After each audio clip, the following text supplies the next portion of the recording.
Thank you very much. Thank you everyone for joining us. तो जैसा कि आप लोग जानते हैं, हम थर्ड कैंटो यानी कि तीसरा स्कंद भागवतम का अध्ययन कर रहे हैं। और आज हम सेकंड चैप्टर को स्टार्ट करेंगे। तो हालांकि इसमें 34 श्लोक हैं, but we will just do half of it today. उसके आधे श्लोक आज करेंगे और आधे अगली बार करेंगे, ठीक है। तो मैं अपना स्क्रीन शेयर करने जा रही हूँ आपसे।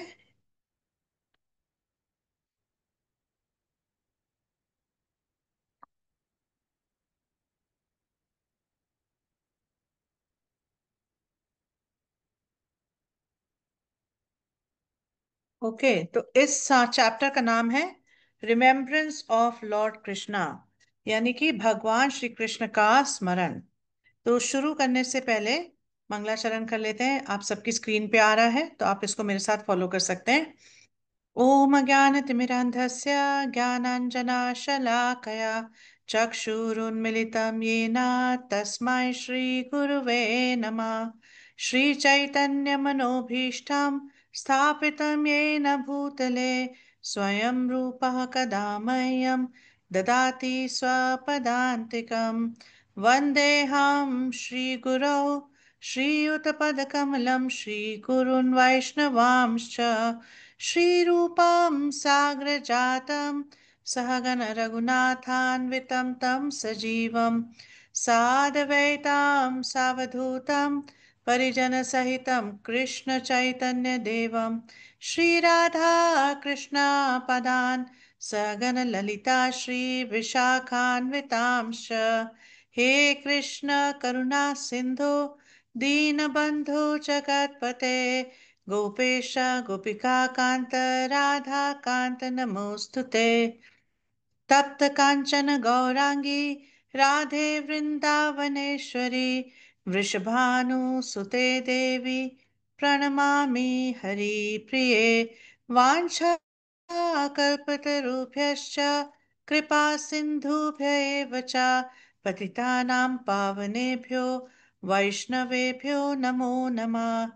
जय श्री कृष्ण चैतन्य प्रभु नित्यानंद श्री अद्वैत गदाधर श्रीवासादि गौर भक्त वृंदा। हरे कृष्णा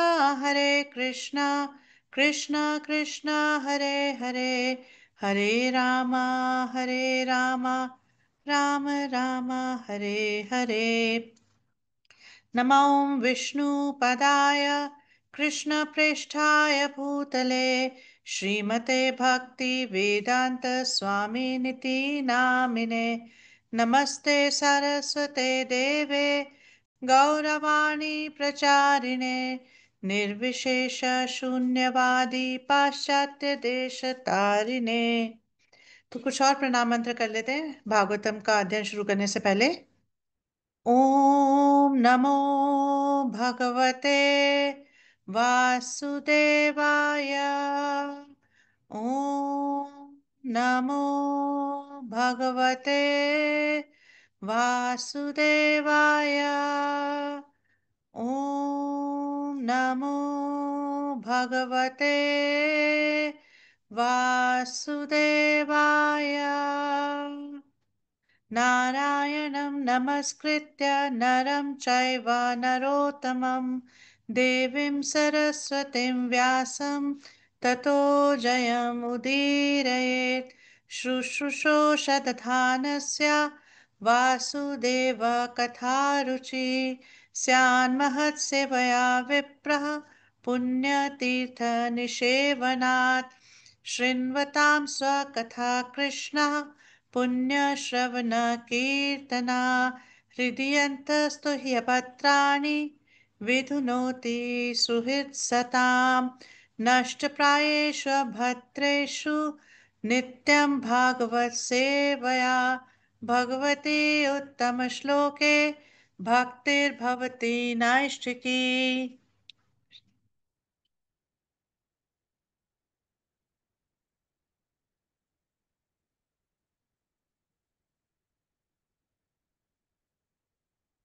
ओके, तो ये सेकंड चैप्टर का ब्रेकअप है। पहले 6 जो श्लोक हैं उनमें उद्धव जी के बारे में बताया जाएगा। सुखदेव गोस्वामी एक्चुअली मैत्रेय मुनि जो है इसके बाद आएंगे और उद्धव जो है उन मैत्रेय मुनि को इंट्रोड्यूस करेंगे, और उद्धव की एक्सॉल्टेड जो पोजीशन है उसके बारे में सुखदेव गोस्वामी बता रहे हैं। फिर 7 से 11 में उद्धव जो है वो बताएंगे कि जो यदुस हैं, जो कि भगवान के जो फैमिली मेंबर्स हैं, यदुवंश जो है वो उनकी कैसे सिचुएशन है, कि हालांकि भगवान ने यदुवंश में जन्म लिया और अपनी जो है लीलाएं की, लेकिन फिर भी वो भगवान की महानता को और भगवान के जो जो परम स्थान है उसको नहीं समझ पाए।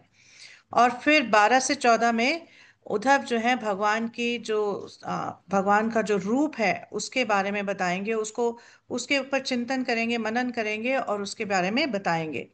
और 16 से 24 में भगवान ने कैसे कैसे कृपा की और किस तरह से भगवान जो है वो अदोषदर्शी हैं। मतलब इतने सारे जो राक्षस हैं, असुर हैं, वो भगवान को मारना चाहते थे, लेकिन उसके बावजूद भी भगवान ने उन सबको क्या किया, सबको मतलब सबके जो अपराध हैं उन पे ध्यान नहीं दिया और उनको मुक्ति का मार्ग दिया, या किसी को, कई लोगों को इवन अपना लोक भी दिया।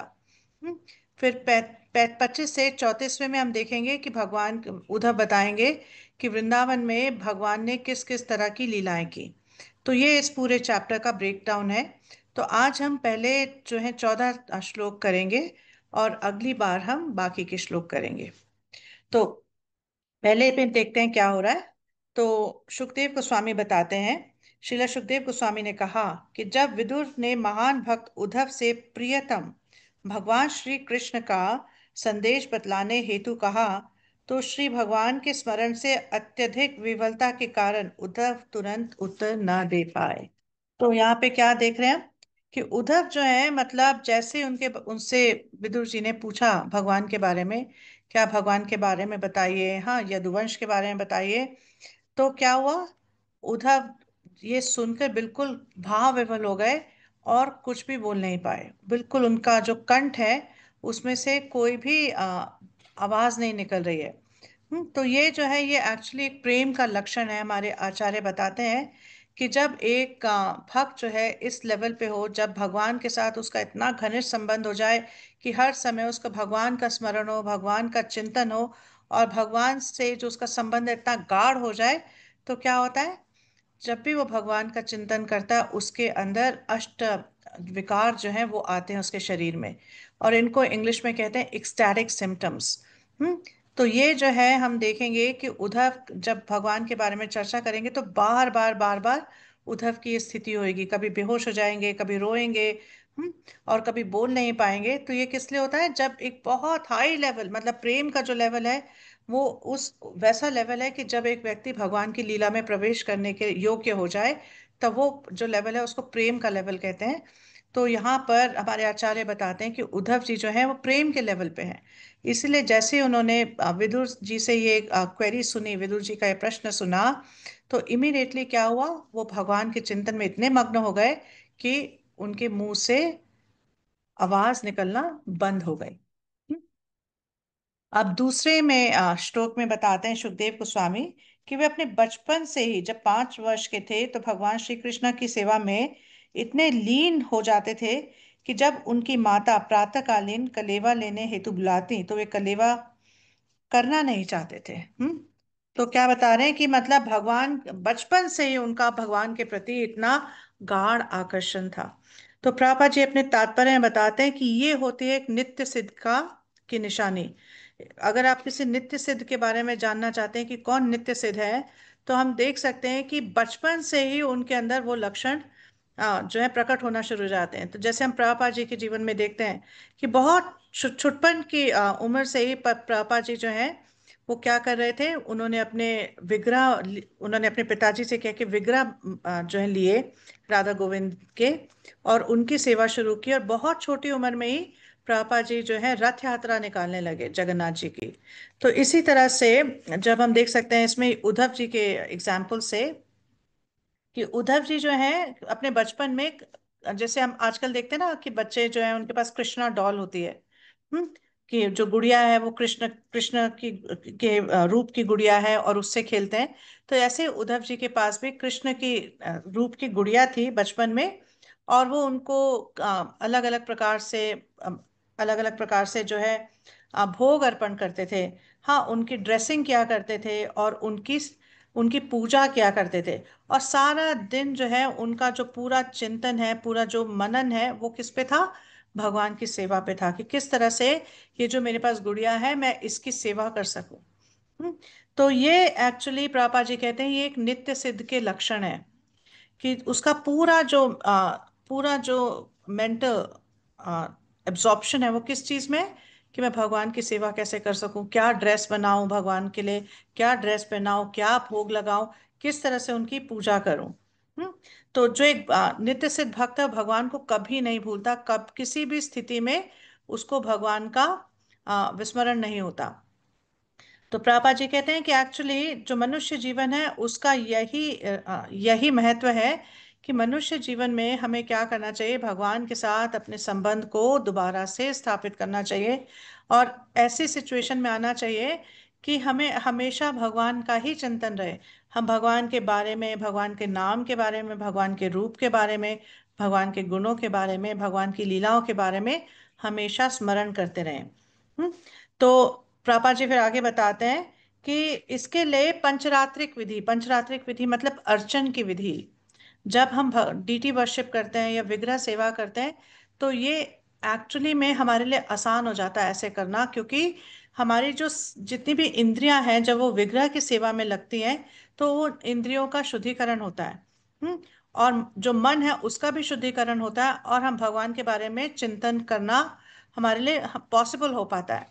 तो प्रभुपाद जी अपने तात्पर्य में बताते हैं कि स्पेशली जब हम अभी परिपक्व भक्त नहीं बने हैं, अभी हमारी जो स्टेट है वो अभी नियोफाइट की स्टेट है या कनिष्ठ अधिकारी की स्टेट है, तो हमें बहुत ज़रूरी है कि हम पंचरात्रिक विधि में अर्चन जो है उसको अपनाएं, ताकि हम जो है इस पूरे इस लाइन में जहाँ पे हमें भगवान का चिंतन हो सके, भगवान की लीलाओं पे मनन कर सके, इस स्टेज पे हम पहुंच पाए। तो प्रभुपाद जी अपने तात्पर्य में गीता से वो श्लोक कोट करते हैं, शुचिनाम श्रीमताम गेहे योगो भ्रष्टाभिजायते। क्या बता रहे हैं कि भगवान बोलते हैं कि जिन्होंने अगर इस जन्म में कुछ भी भगवान की सेवा की है या भगवान के भक्ति में लगे हैं, तो डिपेंडिंग ऑन कि उनकी कितनी उन्होंने भक्ति की है उनको उस तरह का जन्म मिलेगा। अगर किसी व्यक्ति ने थोड़ी भक्ति की है, बहुत ज्यादा नहीं की, तो उसको मतलब एक अमीर परिवार में एक ऐसे घर में जन्म मिलेगा जहाँ पे उसको बचपन से सारी सुविधाएं प्राप्त होंगी। और अगर उसने बहुत भक्ति कर लिया लेकिन परफेक्शन नहीं जो है प्राप्त हुआ, उसको परफेक्शन नहीं अटेन कर पाया, तो उसको एक वैष्णव के घर में जन्म मिलता है, ताकि बचपन से ही भक्ति के संस्कारों को दोबारा से जो है डेवलप कर सके और भगवान के धाम जाने अपने जीवन को योग्य बना सके। तो प्रभुपाद जी कहते हैं कि इसी तरह से महाराज परीक्षित भी, अगर हम महाराज परीक्षित का हमने फर्स्ट कैंटो में पहले स्कंद में पढ़ा, कि महाराज परीक्षित भी बचपन में क्या करते थे? कृष्ण के जो डॉल्स हैं उनसे खेला करते थे, और उनके साथ मतलब उनको भोग ऑफर करते थे। हाँ, और उनके साथ अपने संबंध को स्थापित करते थे, मतलब कि मैं कृष्ण का हूँ और कृष्ण मेरे हैं, इस तरह से। तो ये एक बहुत उच्च कोटि के भक्त की पहचान है, एक नित्य सिद्ध की पहचान है।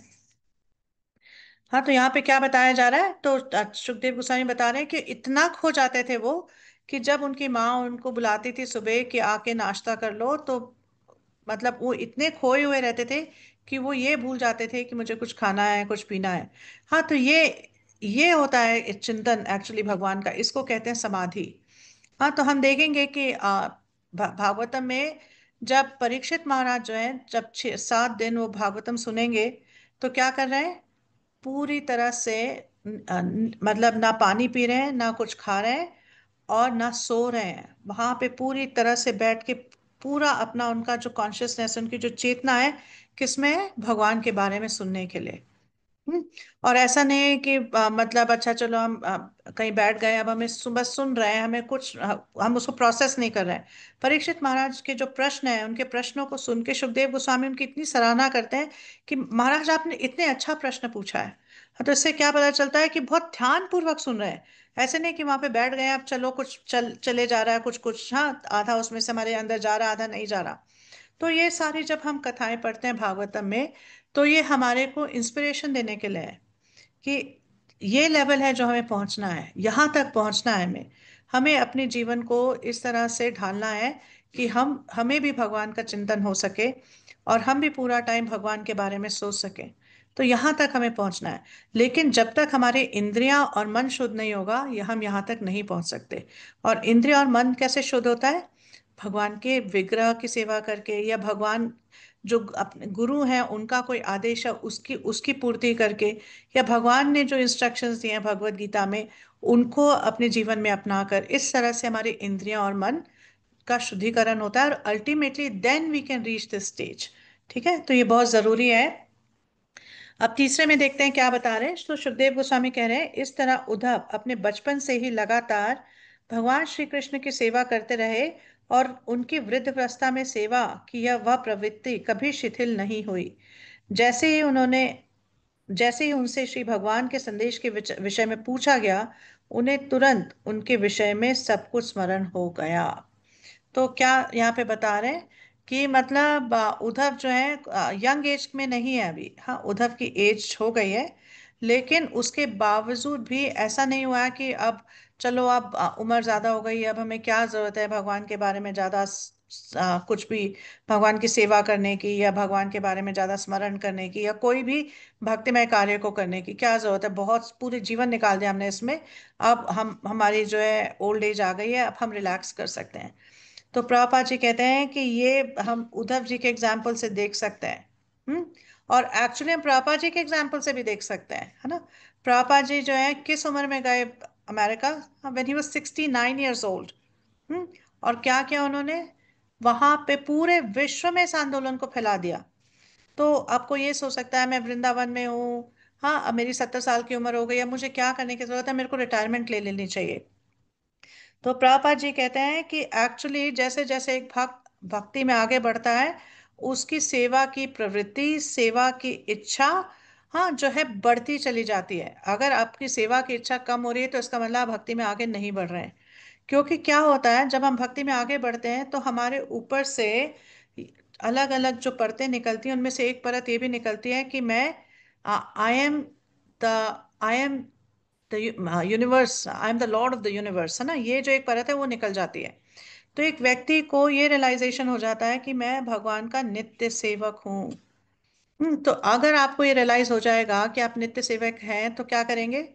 आप भगवान की सेवा में लगेंगे। और जितना आपको ये रियलाइजेशन होगा उतनी आप सेवा में लगेंगे। हम्म। तो इसीलिए तो प्रभुपाद जी क्या कह रहे हैं कि एक भक्त जो है वो भक्ति में आगे बढ़ रहा है या नहीं बढ़ रहा, वो इस बात से पता चल जाता है कि उसकी सेवा की प्रवृत्ति कितनी बढ़ रही है। कभी भी ऐसी स्थिति नहीं आनी चाहिए एक भक्त की लाइफ में कि बहुत सेवा हो गई, अब तो हमें बस चैन चाहिए। हम्म। तो प्रभात कहते हैं कि एक्चुअली भक्ति में कोई रिटायरमेंट नहीं है। जैसे हम देखते हैं कि हम ऑफिसेज में जाते हैं, काम करते हैं, कॉर्पोरेट सेक्टर में काम करते हैं, तो वहाँ पे एक रिटायरमेंट एज होती है कि इस एज में आप बस आप इस 60 साल की उम्र तक काम कर सकते हैं, या 65 साल की उम्र तक काम कर सकते हैं। लेकिन भक्ति में कोई भी रिटायरमेंट नहीं है। और इनफैक्ट ये जो सेवा की प्रवृत्ति है, जैसे जैसे हमारी आयु बढ़ती जाती है, तो ये सेवा की प्रवृत्ति भी बढ़ती जाती है। सेवा कर जो जिस प्रकार के हम सेवा करते हैं उसमें चेंज हो सकता है।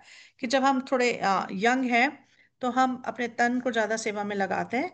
जैसे जैसे हम ओल्ड होते जाते हैं, हमारा शरीर उतना साथ नहीं देता, तो हम अपने मन को ज्यादा सेवा में लगा सकते हैं। तो लेकिन सेवा कम नहीं होती।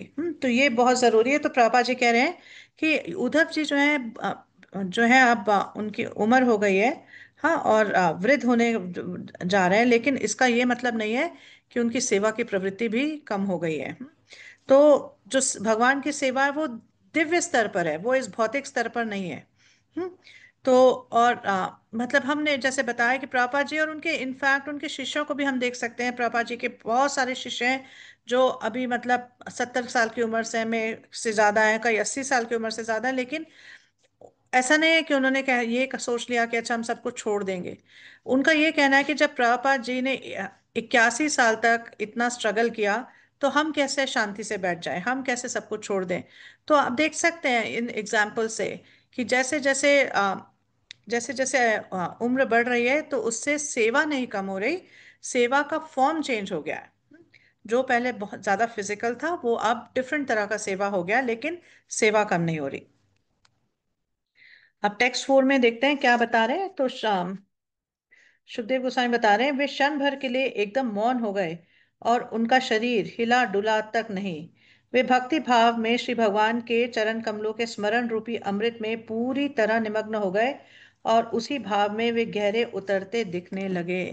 तो यहाँ पे क्या बता रहे हैं कि उद्धव जी का क्या स्थिति है, मतलब यहाँ बता रहे हैं, एक मुहूर्त के लिए है ना वो जो है एकदम शांत हो गए। हाँ, और बिल्कुल चुप हो गए। और एक मुहूर्त जो है नॉर्मली 48 मिनट्स का माना जाता है। तो इतने समय के लिए बस प्रश्न सुनते साथ ही उद्धव जी की ये स्थिति हो गई। हम्म, और क्या किया उन्होंने, उन्होंने भगवान के चरणों का ध्यान किया।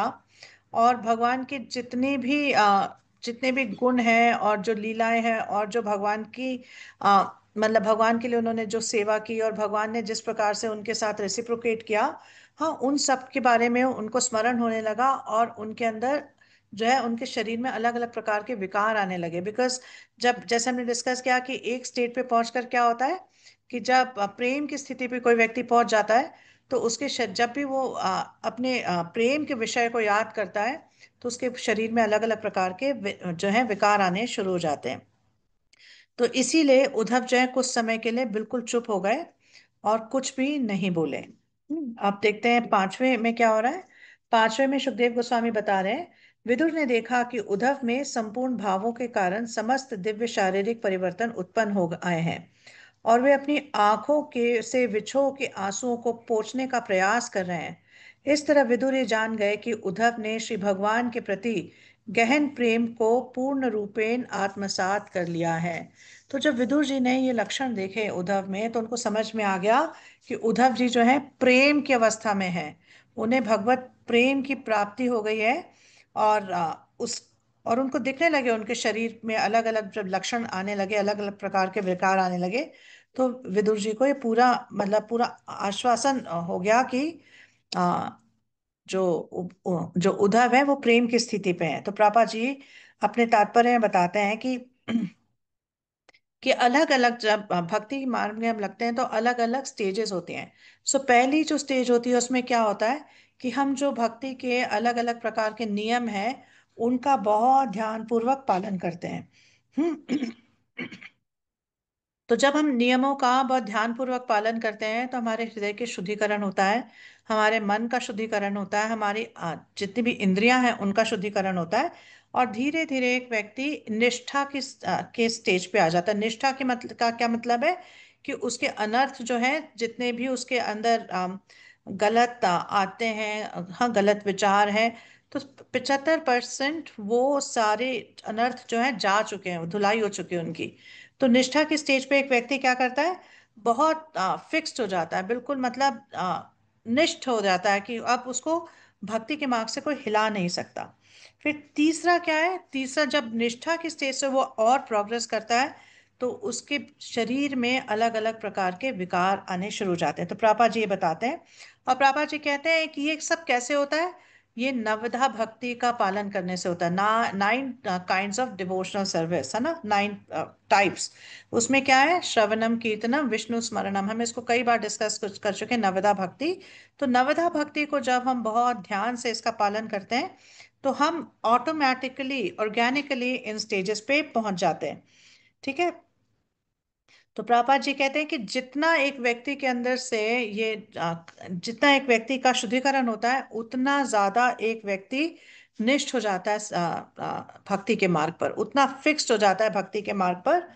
और उसके बाद जो निष्ठा के बाद की स्टेज है वो क्या है, रुचि, आसक्ति, भाव और प्रेम। और प्रेम एंड नहीं है। बहुत बार हम सुनते हैं कि अच्छा, शुरू शुरू में भक्तों को ये बताया जाता है कि भाई श्रद्धा से प्रेम है। तो एक्चुअली हमारे आचार्य बताते हैं कि प्रेम जो है वो एंड नहीं है। भगवान के जो प्रेम की जो प्राप्ति है वो एक मतलब इंटरमीडिएट स्टेट है। क्योंकि उसके बाद और भी स्टेजेस हैं, जैसे कि स्नेह है, मान है, प्रणय है, राग है, अनुराग है, भाव है और महाभाव है। तो महाभाव की जो स्टेज है ये बहुत एक्सक्लूसिव सी स्टेज स्टेज है।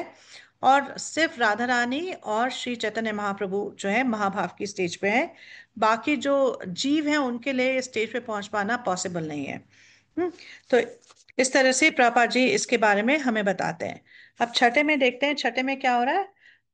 महाभागवत उद्धव तुरंत ही श्री भगवान के धाम से मानव स्तर पर उतर आए और अपनी आंखें पोंछते हुए उन्होंने अपनी पुरानी स्मृतियों को जगाया और वे विदुर से प्रसन्नचित होकर बोले। तो जैसे ही मतलब उनको थोड़ा सा उनका जो कॉन्शियसनेस है वो दोबारा से एक्सटर्नल प्लेटफॉर्म पे आई, मतलब जब जब एक व्यक्ति ऐसी स्टेज पे होता है और भगवान का चिंतन करता है, तो हालांकि उसका शरीर यहीं पे है, भौतिक जगत में है, लेकिन उसकी चेतना हाँ पूरी तरह से भगवान के धाम में है। हम्म, तो अब उद्धव जी के साथ भी ऐसा ही हो रहा है कि वहां बैठे हुए हैं फिजिकली वो, लेकिन उनकी पूरी चेतना कहाँ है, भगवान के धाम में है। तो जब उन्होंने विदुर जी का प्रश्न सुना और धीरे धीरे जब अपनी बाह्य चेतना में वापस आए, हम्म, तो उन्होंने अब विदुर जी के को देखा कि विदुर जी मेरे सामने बैठे हैं, उन्होंने प्रश्न किया है और बहुत प्रसन्नचित होकर उनसे बोलने लगे। तो प्रभुपाद जी अपने तात्पर्य में बताते हैं कि मतलब ये बहुत बहुत एक मतलब ट्रांसेंडेंटल साइंस है, हाँ, कि किस प्रकार से हालांकि हम भौतिक शरीर में यहाँ है, लेकिन हमारी चेतना जो है वो कहाँ पे है, भगवान के धाम में है, और वहां पे हम उनकी सेवा कर रहे हैं। हाँ, तो ऐसे जो है मतलब एक साधक जब इस स्टेज पे पहुंच जाता है, हाँ, और सिद्ध हो जाता है, तो वो इस भौतिक जगत में भी रह सकता है और भगवान के धाम भी जा सकता है, चाहे फिजिकली अभी उसकी बॉडी भौतिक जगत में ही है। तो ये बहुत ही मतलब एक ट्रांसेंडेंटल साइंस है। और प्रभुपाद जी बताते हैं कि एक्चुअली में किस प्रकार से एक जीव के अंदर परिवर्तन आता है। तो एक जो जीव है वो क्या कर रहा है, जब तक उसका भगवत भक्ति उसको प्राप्त नहीं होती, तो अनेक अनेक प्रकार के जो ब्रह्मांड है उनमें घूम रहा है। ब्रह्मांड भ्रमिते कौन भाग्यवान जीव, है ना। तो ऐसा जीव जो कि जिसके भाग्य उदय हो जाता है अलग अलग ब्रह्मांडों में, पता नहीं कितने लाखों जीवनों करोड़ों जीवन तक भ्रमण करने के बाद उस जब उसका भाग्योदय होता है तो क्या होता है, उसको एक शरण मिलती है कृष्ण कृपा की कृपा से, कृष्ण की प्राप्ति होती है। तो क्या होता है कि उसको भक्ति का जब मार्ग मिलता है, तो जो गुरु की कृपा से उसके हृदय में भक्ति का जो बीज है वो स्फुरित होता है। और फिर गुरु जब उनको इंस्ट्रक्शंस देते हैं कि आप क्या करिए, अब आप रेगुलरली हियरिंग करिए, ध्यान से सुनिए और ध्यान से चैंटिंग करिए, ध्यान से भगवान के बारे में आ, भगवान को प्लीज करने के लिए भजन गाइए, भगवान के बारे में चर्चा करिए, भगवान के बारे में चर्चा सुनिए। तो बाय हियरिंग एंड चैंटिंग क्या होता है, एक व्यक्ति इस जो बीज जो स्फुरित हुआ है उसके हृदय में, उसको पानी और खाद देता है। पानी और खाद क्या है, हियरिंग एंड चैंटिंग। तो ये जो स्फुरित हुआ है ये बीज, फिर ये धीरे धीरे पौधा जो है बढ़ना शुरू होता है, एक लता की तरह बढ़ना शुरू होता है। और जो भक्त है उसको किस तरह से उसका जो लता जब आपने देखी होगी, कोई भी अगर लता होती है तो या क्रीपर होता है तो उसको किसी सहारे की जरूरत पड़ती है।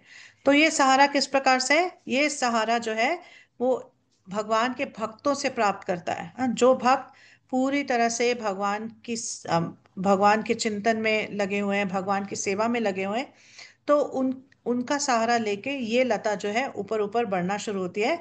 और क्या करती है, इस भौतिक जगत के जितनी परतें हैं उनको क्रॉस करके जो है पूरी तरह से आध्यात्मिक जगत में पहुंच जाती है। और फिर और बढ़ते बढ़ते भगवान के चरणों में जाकर शरण लेती है ये भक्ति लता। और जब जो एक भक्त है इस हियरिंग चैंटिंग और नवदा भक्ति के कार्य करता रहता है, तो फिर इस लता में बहुत सुंदर सुंदर फल आते हैं। हम्म, जैसे कोई भी अगर क्रीपर है इस भौतिक जगत में भी, तो थोड़े समय के बाद वो बढ़ती बढ़ती बढ़ती बढ़ती जब एक लेवल पे पहुंच जाती है तो उसमें फल आने शुरू होते हैं, फूल आने शुरू होते हैं। ये क्या है, ये फल क्या है, भगवान का प्रेम। हाँ, तो इस तरह से एक जीव जो है वो ये पूरी जर्नी को ट्रैवल करता है। एक उस लेवल से जब वो भक्त नहीं था और अनेक ब्रह्मांडों में घूम रहा था हर जन्म में, और उसके बाद एक लेवल पे आकर जब उसने भक्ति शुरू किया, तो भगवान के चरणों में जाकर उसने उस इस भक्ति लता बीज को और भक्ति लता को इस शरण मिली, और वहां पर उसमें प्रेम के जो है अलग अलग फल आए। तो ये बता रहे हैं प्रभुपाद जी। उसके बाद सेवेंथ में हम देखते हैं, सेवेंथ में क्या हो रहा है। सेवेंथ में उद्धव कहना शुरू करते हैं कि हे प्रिय विदुर, भगवान श्री कृष्ण रूपी संसार के सूर्य का अस्त हो चुका है, और अब हमारे घर को काल रूपी भारी अजगर ने निगल लिया है। मैं आपसे अपनी कुशलता के विषय में क्या कह सकता हूँ। तो विदुर जी जानना चाहते थे। हालांकि विदुर जी जो है उन्होंने देख लिया था प्रभास क्षेत्र में, है ना, कि पूरे यदुवंश का नाश हो चुका है, लेकिन उनको विश्वास नहीं हो रहा था और वो उद्धव जी से जानना चाहते थे। तो उद्धव जी जो है वो समझते हैं कि एक भक्त जो है दूसरे भक्त का जो शोक है उसको समझता है। तो जो उद्धव है वो जानते हैं कि विदुर जी जो है वो भी एक महान भक्त है। तो वो विदुर जी के जो शोक है उसको समझ रहे हैं, और क्या कह रहे हैं कि अब जो है कृष्ण रूपी सूर्य जो है अस्त हो गया है। और मतलब अब इसमें मैं क्या बता सकता हूँ अपने बारे में कि हम कैसे हैं या यादुवंशी कैसे हैं, क्या बताऊं उसके बारे में। तो प्रभा जी अपने तात्पर्य में बताते हैं कि एक्चुअली में कि कृष्ण का जो है अप्रकट होना, उसको सूर्य के अप्रकट होने से किस तरह से कंपेयर किया जा सकता है। तो जो सूर्य है जैसे वो सुबह मतलब वो उदय होता है, और धीरे धीरे धीरे मध्याह्न तक आते आते ऊपर आ जाता है, और उसके बाद आ, नीचे आना शुरू होता है, और दिन के अंत में क्या होता है कि वो वहां पर अस्त हो जाता है। लेकिन जब सूर्य एक जगह अस्त होता है तो कहीं दूसरी जगह उस सूर्य का उदय हो रहा होता है। तो इसी प्रकार से कृष्ण जो है एक ब्रह्मांड में आते हैं, अपनी अनेक अनेक लीलाएं करते हैं, उसके बाद उस ब्रह्मांड से प्रकट होकर दूसरे ब्रह्मांड में प्रकट हो जाते हैं। तो ऐसा नहीं है कि अगर जो सूर्य है जब वो अस्त होता है तो हम कहते हैं अच्छा अब सूर्य खत्म, हाँ अब तो सूर्य का नाश हो गया, सूर्य खत्म हो गया, ऐसा नहीं है। क्योंकि जब सूर्य यहाँ पर अस्त हुआ है तो कहीं और उदय हुआ है। तो इसी प्रकार से भगवान भी क्या करते हैं, एक ब्रह्मांड में अपनी लीलाएं खत्म करते हैं और दूसरी ब्रह्मांड में अपनी लीलाएं शुरू कर देते हैं। और जिस प्रकार से जो सूर्य है एक बार 24 घंटों में उदय होता है, उसी प्रकार भगवान भी एक ब्रह्मांड में ब्रह्मा जी के एक दिन में आते हैं। मतलब ब्रह्मा जी के एक दिन में क्या होता है, हजार चतुर्युग चले जाते हैं। बहुत लंबा समय है भगवान ब्रह्मा जी के दिन का और ब्रह्मा जी की रात का।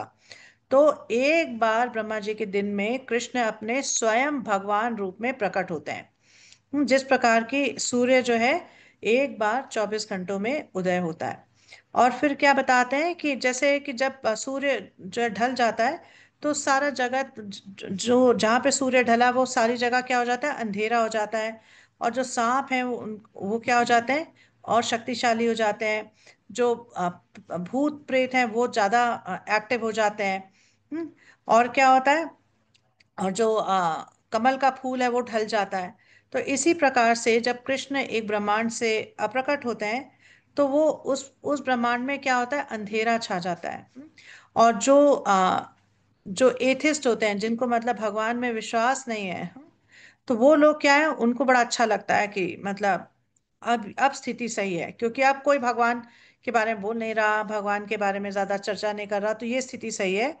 और जो भक्त हैं उनके लिए बहुत शोक का समय होता है जब भगवान किसी ब्रह्मांड से अप्रकट हो जाते हैं। तो ये जो है प्रभा जी हमें अपने तात्पर्य में बता रहे हैं।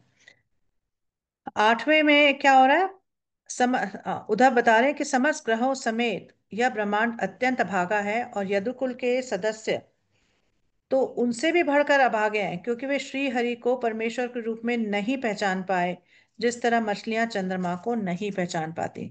तो उद्धव क्या कह रहे हैं कि मतलब जो लोग भक्ति के मार्ग पे नहीं आ पाए, भगवान के पर्सनली प्रेजेंट होने के बाद भी, वो तो हैं ही बहुत ज्यादा, उनका बहुत अभागे हैं। लेकिन यदुवंशी भी कम अभागे नहीं हैं। क्योंकि भगवान जो है वो भगवान के साथ रहे, और उन्होंने भगवान की अलग अलग लीलाओं को देखा। और क्या उसके बाद भी उनको ये पूरी तरह से विश्वास नहीं हुआ कि ये क्या है, परम भगवान है और हमें इनकी सेवा करनी चाहिए। उनको लगा हमारे रिलेटिव हैं। और आगे चल के उद्धव बताएंगे कि उनको परमात्मा स्वरूप में तो वो जान पहचानने लगे, लेकिन परम भगवान के रूप में नहीं एक्सेप्ट कर पाए। तो प्रभुपाद जी अपने तात्पर्य में बताते हैं कि भगवान जो है मतलब भगवान को समझ पाना एक मूर्ख व्यक्ति के लिए आसान नहीं है। जैसे भगवान स्वयं भगवत गीता में बताते हैं, अवजानन्ति माम मूढ़ा, कि एक मूढ़ व्यक्ति मुझे नहीं समझ पाता। हम्म। तो और क्या है, और इसी तरह से जो भगवान के फैमिली मेंबर्स भी हैं, जैसे यदुवंशी हैं, तो वो हमेशा भगवान के साथ रहने के बाद भी भगवान की जो मतलब भगवान की जो सुप्रीम पोजीशन है उसको नहीं समझ पाए। हाँ, अगर वो भगवान की सुप्रीम पोजीशन को समझ पाते तो क्या करते, भक्तिमय कार्यों में लगते, उनकी सेवा करते। लेकिन उनको वो कैसे देखते रहे, अपने एक रिलेटिव के फॉर्म में देखते रहे। तो इस तरह से जो उद्धव है उनको भी बड़ा दुख हो रहा है कि मतलब भगवान जो इस धरा धाम पे थे, लेकिन लोगों ने उनको नहीं पहचाना। ये कितने अभागे लोग हैं।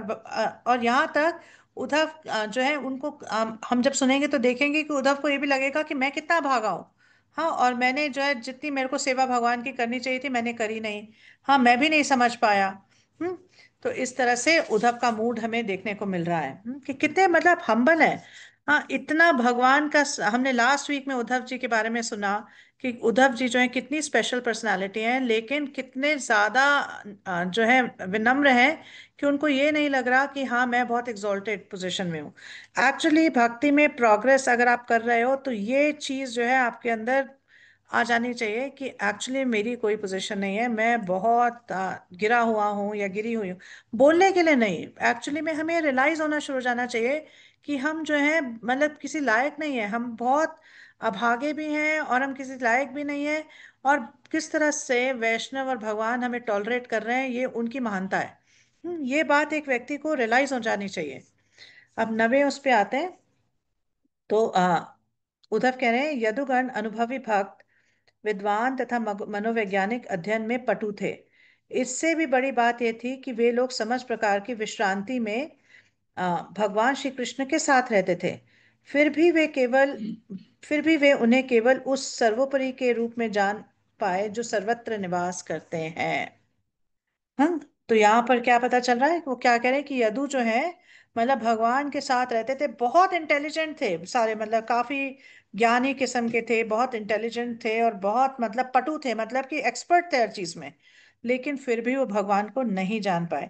तो प्रभुपाद जी अपने तात्पर्य में बहुत अच्छा ये बोलते हैं कि भगवान को नॉलेज के से नहीं जाना जा सकता। अगर हमें सोचें कि हम ये सुन लें वो सुन लें और हमें बड़ी नॉलेज मिल जाए, हम भगवान की ये कथा सुन लें वो कथा सुन लें और उससे हम भगवान को जान जाएंगे, ऐसे भगवान को नहीं जाना जाता। भगवान को भगवान की या भगवान के शुद्ध भक्तों की कृपा के द्वारा ही जाना जा सकता है, और कोई चारा है ही नहीं। हम्म। तो यहाँ पे बताया जा रहा है कि जो यदु थे वो अपनी बुद्धि से भगवान को समझने की कोशिश कर रहे थे, है ना, कि अच्छा भगवान जो है हम समझ सकते हैं कि ये सबके हृदय में रहते हैं, परमात्मा स्वरूप है। लेकिन क्योंकि अपनी बुद्धि का इस्तेमाल कर रहे थे, तो इस वजह से वो पूरी तरह से भगवान को नहीं समझ पाए कि भगवान कौन है, सुप्रीम है, परम भगवान है। और एंड इसलिए ये इसलिए नहीं था कि उनको ज्ञान की कमी थी, वो इसलिए था क्योंकि अभी उन पे कृपा नहीं, उनको कृपा प्राप्त नहीं हुई, ना भगवान की ना भगवान के शुद्ध भक्तों की, है ना। तो ये बहुत इंपॉर्टेंट पॉइंट है कि हम कभी भी अगर ये सोचते हैं कि हम कुछ पढ़ के या हम कुछ सुन के भगवान को जान लेंगे, तो हम अपने आप को और भ्रमित ही कर रहे हैं। भगवान को जानने का सिर्फ एक ही तरीका है, वो है भगवान की कृपा को प्राप्त करना या भगवान के शुद्ध भक्तों की कृपा को प्राप्त करना। और ये कृपा कैसे प्राप्त होती है, ये सेवा के माध्यम से प्राप्त होती है। भक्ति में कोई शॉर्टकट नहीं है। अगर हम सोचें कि अच्छा हम सेवा तो हम करना नहीं चाहते, कोई शॉर्टकट मार के हम भगवान को जान लेते हैं, तो ये शॉर्टकट डजंट वर्क। भक्ति में कोई भी शॉर्टकट काम नहीं करता। तो इसीलिए तो यहाँ पर हम देख सकते हैं कि जो उद्धव है वो उनके बारे में सोच के बहुत दुखी हो रहे हैं कि यदुवंशी जो है वो मतलब उनके पास इतना सुनहरा अवसर था, लेकिन उन्होंने उस अवसर का फायदा नहीं उठाया। अब 10वें में देखते हैं क्या हो रहा है। 10वें में बोलते हैं, श्री भगवान की माया द्वारा मोहित व्यक्तियों के वचन किसी भी स्थिति में उन लोगों की बुद्धि को विचलित नहीं कर सकते जो पूर्णतया शरणागत हैं। तो क्या बता रहे हैं कि मतलब जो पूरी तरह से भगवान की शरण जिसने ले रखी है, उसको कोई भी जो वचन है, हाँ मतलब मोहित व्यक्ति मतलब those who are under illusion, उनके वचन जो है उसको हिला नहीं सकते, उसको विचलित नहीं कर सकते। तो प्रभुपाद जी अपने तात्पर्य में बताते हैं कि एक्चुअली अगर हम अपने शास्त्रों को ध्यान से पढ़ें तो हमें पता चलेगा कि कृष्ण जो है और वो परम भगवान है। हमारे जितने भी आचार्य हैं परंपरा में, वो सारे इस बात को पूरी तरह से एक्सेप्ट करते हैं, वैलिडेट करते हैं। और जिसको जिस व्यक्ति को अपने जो स्क्रिप्चर्स हैं, शास्त्र हैं, उसमें पूरी श्रद्धा हो, उसको पूरी श्रद्धा हो, तो उसको कोई विचलित नहीं कर सकता। हम्म, तो प्रभुपाद जी ये बताते हैं कि जो यदु हैं, उनको भगवान के बारे में पूरी तरह से नहीं पता था, भगवान के जो स्वरूप को पूरी तरह से नहीं जानते थे, लेकिन फिर भी यदुवंशी जो है वो ऑर्डिनरी लोग नहीं है, बहुत महान है। क्योंकि भगवान के साथ उन्होंने इंटरेक्शन किया, उनके उनके संबंधियों के तरह भगवान के साथ उनका संबंध था। और वो भगवान से की मतलब बहुत आ, निकट की सेवा भी किया करते थे भगवान की, है ना। भगवान को कपड़े ला के देना, ये सब इस तरह की भी सेवाएं करते थे। और जो मतलब इस तरह से जो यदुवंशी हैं या कई कई और भी भक्त हैं जो भगवान की परम अवस्था को या परम पोजीशन को नहीं पहचान पाते, वो उनका कंपैरिजन उन लोगों से हमें नहीं करना चाहिए जो कि पूरी तरह से माया के वश में है या मोहग्रस्त हैं। ये दोनों बिल्कुल डिफरेंट कैटेगरी में हैं। जो मोहग्रस्त हैं वो क्या है, वो माया के द्वारा विचलित हो जाते हैं। लेकिन जो भक्त हैं, वो उनके अंदर भगवान के प्रति द्वेष नहीं है, उनके अंदर भगवान के प्रति द्वेष नहीं होता। इस जस्ट कि अभी उनको इतनी कृपा प्राप्त नहीं हुई कि वो भगवान को सही स्वरूप में और भगवान की जो सही पोजीशन है उसमें समझ पाए। हम्म। तो ये जो है ये उद्धव कह रहे हैं। फिर 11th में देखते हैं क्या कह रहे हैं। भगवान श्री कृष्ण जिन्होंने पृथ्वी पर सबकी दृष्टि के समक्ष अपना सनातन स्वरूप प्रकट किया था, अपने स्वरूप को उन लोगों की दृष्टि से हटाकर अंतर्धान हो गए जो वांछित तपस्या न कर सकने के कारण उन्हें यथार्थ रूप में देख पाने में असमर्थ थे। तो क्या बता रहे हैं यहाँ पे, जो एक शब्द आ रहा है श्लोक में, वो क्या आ रहा है, अवितृप्त दृशाम। तो ये जो शब्द है इसका मतलब है दर्शन का पूरा किए बिना। तो यहाँ पर प्रभुपाद जी जो अपने तात्पर्य में इस पर्टिकुलर जो शब्द है, उसको उसके बारे में चर्चा कर रहे हैं। तो क्या बताते हैं कि जिस तरह मतलब प्रभुपाद जी एक उपमा दे के समझा रहे हैं कि जिस तरह एक मछली जो है उसको जब आप पानी से निकालते हैं, और पानी से निकालने के बाद उसको कितनी अच्छी सुविधा आप दे दें, आप उसको बहुत बढ़िया जगह पे रख लें, बहुत सुविधा दे दें, लेकिन मछली कभी भी पानी से निकलकर खुश नहीं रह सकती। उसी तरह एक जीव जो है वो इस भौतिक जगत में आप उसको कितनी भी सुविधा क्यों ना दे दो, लेकिन जब तक वो भगवान के संपर्क में नहीं आता, उसको कोई भी आनंद की प्राप्ति नहीं होती। तो भगवान जो है मतलब अपने अलग अलग प्रकार की लीलाओं को प्रकट करने के लिए अवतरित होते हैं। लेकिन हाँ, जो व्यक्ति जिनके अंदर मतलब इतना इतना पुण्य, जो इतने पुण्यात्मा नहीं होते, तो वो भगवान के इन जो लीलाएं हैं उनसे आकर्षित नहीं होते। है ना। तुम देख सकते हैं कि जब भगवान आए भी तो बहुत सारे लोग थे जो कि भगवान की लीलाओं से आकर्षित नहीं हुए, जैसे कि कौरव थे, उनको भगवान की लीलाएं देखकर, समझकर, भगवान का रूप देखकर भी कोई आकर्षण नहीं हुआ। हम्म। तो भगवत गीता में भगवान कहते हैं कि जब एक व्यक्ति के पूरे पाप जो हैं वो मिट जाते हैं या धुल जाते हैं, तो क्या होता है, वो व्यक्ति भक्ति के मार्ग पर आ सकता है। तो यहाँ पर फिर प्रभुपाद जी बताते हैं कि जो हमारे वेद हैं उसमें अलग अलग प्रकार के रूल्स एंड रेगुलेशंस हैं, नियम हैं। वो किस लिए दिए गए हैं, वो इसलिए दिए गए हैं कि उनको प्रैक्टिस करके हम अपने आप को शुद्ध बनाएं, हमारा प्यूरिफिकेशन हो। और क्या हो कि जब हम हमारा प्यूरिफिकेशन होगा, हम सत्यता पे चलेंगे और मतलब कोई भी पाप कर्म नहीं करेंगे, तो धीरे धीरे हमें इस शुद्ध भक्ति के प्लेटफॉर्म पे आना हमारे लिए पॉसिबल हो पाएगा। जब तक हमारे अंदर पाप करने की इच्छा है या हम पापपूर्ण कार्य करते हैं, या पापपूर्ण हमारे अंदर विचार आते हैं, तब तक हम शुद्ध भक्ति को नहीं अपना सकते। है ना। एक प्यूरिफिकेशन एक सर्टेन लेवल का होना ही चाहिए। तो प्रभा जी फिर बताते हैं कि जब भगवान स्वयं यहाँ पे थे और जिन लोगों के अंदर जो भौतिक आसक्ति थी, हाँ, कि हम भौतिक जीवन में कैसे एंजॉय कर लें, तो भगवान जब यहाँ पर थे तो जो लोग इस भौतिक आसक्ति पे विजय प्राप्त कर सके, तो उन हाँ, और समझ सके कि ये परम भगवान है, और उनकी प्रति अपने आकर्षण को डेवलप कर सके, वो क्या उनके साथ क्या हुआ, वे भगवत धाम लौट गए। लेकिन जो लोग अपनी भौतिक आसक्ति पर विजय प्राप्त नहीं कर पाए, जिनको कृष्ण के प्रति आकर्षण नहीं हो पाया, तो वो जो है यहीं रह गए, वो भगवत धाम नहीं लौटे। तो और जो भगवान है जब वो आते हैं तो अपने दिव्य स्वरूप में आते हैं, दिव्य रूप होता है उनका, दिव्य काया होती है। लेकिन जब हम देखते हैं कई बार तो भक्त जो है बिविल्डर हो जाते हैं कि अच्छा, तो फिर जब प्रभास क्षेत्र में भगवान ने भगवान जब अप्रकट हुए तो उनका शरीर कैसे मिला। तो प्रभा जी बताते हैं कि एक्चुअली में भगवान जो है नास्तिकों को बेविल्डर करने के लिए, विचलित करने के लिए एक विराट रूप का फॉर्म छोड़ गए। वो भगवान का भगवान की काया नहीं है, भगवान की जो काया है वो पूरी तरह से दिव्य है। ठीक है। उसके बाद 12 में उद्धव बता रहे हैं कि भगवान श्री कृष्ण अपनी अंतरंगी शक्ति योग माया के द्वारा मर्त्य लोक में प्रकट हुए। वे अपने नित्य रूप में आए जो उनकी लीलाओं के लिए उपयुक्त है। ये लीलाएं सबके लिए आश्चर्यजनक थीं, यहाँ तक कि उन लोगों के लिए भी जिन्हें अपने ऐश्वर्य का गर्व है, जिसमें वैकुंठपति के रूप में श्री भगवान का स्वरूप भी सम्मिलित है। इस तरह उनका, श्री भगवान कृष्ण का दिव्य शरीर समस्त आभूषणों का भी आभूषण है। तो यहाँ पे क्या बता रहे हैं कि भगवान जो है जब वो आए यहाँ पर तो अपने दिव्य स्वरूप में आए। और कैसा स्वरूप उन्होंने लिया, जो कि उनकी जो लीलाएं वो करने के लिए आए थे उन लीलाओं में वो स्वरूप जो है सहायक हो। जैसे कि भगवान यहाँ पे चतुर्भुज रूप में नहीं आए, क्योंकि उनको जिस प्रकार के लीलाएं करनी थी उसके लिए वो चतुर्भुज रूप जो है वो उपयुक्त नहीं है। हाँ, तो भगवान जो है अपने ओरिजिनल फॉर्म में आए हम। और पापा जी बताते हैं कि एक्चुअली में भगवान के जो लीलाएं कभी भी समाप्त नहीं होती, मतलब ऐसा नहीं है कि अच्छा अब भगवान की लीलाएं खत्म हो गई, ऐसा नहीं है।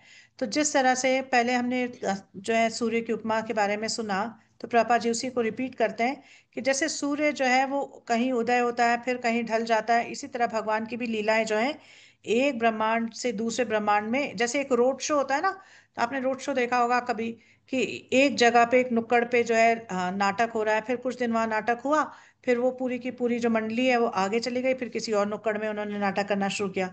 तो उसी तरह से भगवान की जो लीलाएं हैं वो एक रोड शो की तरह है, कभी एक ब्रह्मांड में होती है, कभी दूसरे ब्रह्मांड में होती है, कभी तीसरे ब्रह्मांड में होती है।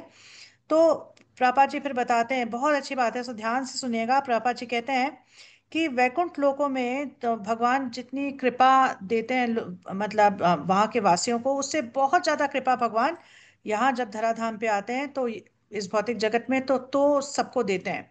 वैकुंठ लोकों में भगवान नित्य सिद्ध, क्योंकि वैकुंठ लोकों में कौन लोग हैं, नित्य सिद्ध लोग हैं या नित्य मुक्त लोग हैं। तो नित्य मुक्त लोगों को भगवान अपनी कृपा देते हैं। लेकिन जब इस भौतिक जगत में आते हैं तो नित्य बद्धों को अपनी कृपा देते हैं, जिसकी वजह से नित्य बद्ध जो है उनके बारे में सुन सकें, उनके दर्शन कर सकें, उनकी लीलाओं को देख सकें, उनकी लीलाओं का स्मरण कर सकें। तो भगवान की जो कृपा है वो इस भौतिक जगत में कई गुना ज्यादा है जो वो कृपा जो वैकुंठ लोकों में देते हैं। फिर प्रापा जी बताते हैं कि जो 6 प्रकार के ऐश्वर्य हैं जो भगवान यहाँ पर प्रकट करते हैं जब आते हैं, तो वो भी जो जो उनका जो उन 6 ऐश्वर्यों को जिस तरह से प्रकट करते हैं उस तरह से वैकुंठ लोकों में नहीं करते। तो जैसे हम देखते हैं कि जब भगवान यहाँ पे आते हैं तो मतलब रास लीला भी करते हैं, एक गृहस्थ का जीवन भी व्यतीत करते हैं, और इस तरह की लीलाएं प्रकट करते हैं कि नारायण, स्वयं नारायण जो है, जो वैकुंठ लोक के राजा हैं, स्वयं नारायण भी उनकी जो लीलाएं हैं उनके प्रति आकर्षित हो जाते हैं। हाँ, हम इसके बारे में कई बार सुनते हैं कि लक्ष्मी देवी जो कि नारायण की क्या है, भार्या है, वो लक्ष्मी देवी भी कृष्ण की लीलाओं के प्रति इतनी आकर्षित हो जाती हैं कि वो तपस्या करने चली जाती हैं ताकि उनको कृष्ण की लीलाओं में एंट्री मिल सके। अब देखते हैं 13वें में क्या हो रहा है। 13वें में उद्धव बोल रहे हैं, महाराज युधिष्ठिर द्वारा संपन्न किए गए या राष्ट्रीय यज्ञ की यज्ञशाला में उच्चतर, मध्य तथा अधोलोकों के से सारे देवता एकत्र हुए। उन सबों ने भगवान श्री कृष्ण के सुंदर शारीरिक स्वरूप को देखकर विचार किया कि वे मनुष्यों के सृष्टा ब्रह्मा की चरम कौशलपूर्ण सृष्टि हैं। तो वहां पर अब राष्ट्रीय यज्ञ के बारे में बता रहे हैं कि जब युधिष्ठिर महाराज ने राष्ट्रीय यज्ञ हुआ किया, तो क्योंकि कृष्ण थे उस यज्ञ में तो सारे प्रकार के देवता भी वहां पे आए, क्योंकि हर कोई व्यक्ति क्या चाहता है, भगवान के दर्शन, जो भी जिसमें थोड़ा भी भक्ति भाव होगा वो भगवान के दर्शन करना चाहेगा। तो ये सारे जितने भी देवता हैं इस अभिलाषा से वहां पे प्रकट हुए कि हम भगवान के दर्शन कर सकेंगे। और फिर प्रभा जी अपने तात्पर्य में बताते हैं कि भगवान के रूप को नॉर्मली एक कमल के कमल मोख, हाँ या हाँ इस तरह से जो है उसकी उसका कंपैरिजन किया जाता है, या हाँ कि भगवान का जो मुख है वो कैसा है, कमल की तरह है, या फिर लोटस फेस्ड कृष्णा, या फिर मून फेस्ड कृष्णा। कभी कभी जो है चंद्र से भी भगवान को कंपेयर किया जाता है। लेकिन इन दोनों की जो का जो रूप है, इन दोनों की जो सुंदरता है, भगवान की सुंदरता के सामने कुछ भी नहीं है। लेकिन इसलिए कंपेयर किया जाता है ताकि हम हमारे, नहीं तो हम कैसे समझेंगे, हमारी बुद्धि में कुछ थोड़ा सा हमें कुछ थोड़ा सा पता चल सके, हम कुछ समझ सके, इसलिए ये कंपैरिजन किया जाता है। तो एक्चुअली में ब्रह्मा जी में कोई भी कैपेसिटी नहीं है, कोई इतनी शक्ति है ही नहीं कि वो भगवान की सृष्टि कर सके या भगवान की रचना कर सके। तो जैसे कि हम भगवत गीता में भी सुनते हैं, जब भगवान कहते हैं कि अहम सर्वस्य प्रभवो, है ना, कि मैं ही हर चीज का ओरिजिन हूँ, सब कुछ मेरे से ही आता है। हम्म। ठीक है। सॉरी, मैं स्लाइड ही चेंज करना भूल गई। अब 14वें में देखते हैं क्या बता रहे हैं, कि हंसी विनोद तथा देखा देखी की लीलाओं के पश्चात ब्रज की बालाएं भगवान श्री कृष्ण के चले जाने पर व्यथित हो जाती। वे अपनी आंखों से उनका पीछा करती थीं, अतः वे हत बुद्धि होकर बैठ जाती और अपने घरेलू कामकाज पूरा ना कर पाती। अब यहाँ पर उद्धव जो है वो ब्रज की जो गोपियां हैं उनको याद कर रहे हैं। हाँ, क्योंकि उद्धव जी को हमने जैसे लास्ट वीक सुना कि सौभाग्य प्राप्त हुआ कि वो एक्चुअली ब्रजभूमि पे जा पाए और इन गोपियों के जो प्रेम की पराकाष्ठा है उसको देख सके, उसको उसका अनुभव कर सके। हम्म। तो अब उद्धव जी जो हैं वो गोपियों के बारे में बता रहे हैं कि कैसे, मतलब जो गोपियां हैं उनका जो भगवान के प्रति स्नेह है, उनका जो भगवान के प्रति प्रेम है, वो सबसे ऊंचा है, मतलब उसका कोई भी कंपैरिजन नहीं। और इसका हम इसकी पुष्टि हम कई कई जगहों पे देखते हैं, जैसे स्वयं चैतन्य महाप्रभु इसकी पुष्टि करते हैं चैतन्य चरितामृत में। जब वे रामानंद राय के साथ संवाद होता है तो उसमें ये पुष्टि करते हैं चैतन्य महाप्रभु, हाँ, कि उनका प्रेम जो है वो सबसे ऊंचा है। और मतलब यहाँ तक कि जब जब भगवान कृष्ण गोपियों के प्रेम को देखते हैं तो भगवान कृष्ण कहते हैं कि ना पा रहे हैं हम, मैं आपके प्रेम को के साथ रेसिप्रोकेट नहीं कर सकता, मतलब आप इतना प्रेम मेरे से जो कर रहे हो उसके बदले में मैं आपको क्या दूं, मैं आपको कुछ नहीं दे सकता, क्योंकि मेरे पास कुछ है ही नहीं जो उसके बदले में मैं आपको दे सकता हूँ। तो मतलब भगवान जो है उनके ऋणी हो जाते हैं पूरी तरह से, कि मैं पूरी तरह आपका ऋणी हूं और आपका ऋण नहीं चुका सकता, क्योंकि जिस लेवल का प्रेम आप मेरे पास करते हो उसके मेरे मेरे से करते हो, उसका रेसिप्रोकेशन करने का मेरा बूता नहीं है। तो अब यहाँ पे इसलिए उद्धव जी जो है वो अब गोपियों के बारे में बता रहे हैं। तो यहाँ पे आज का हम जो सेशन है वो समाप्त कर रहे हैं। ठीक है।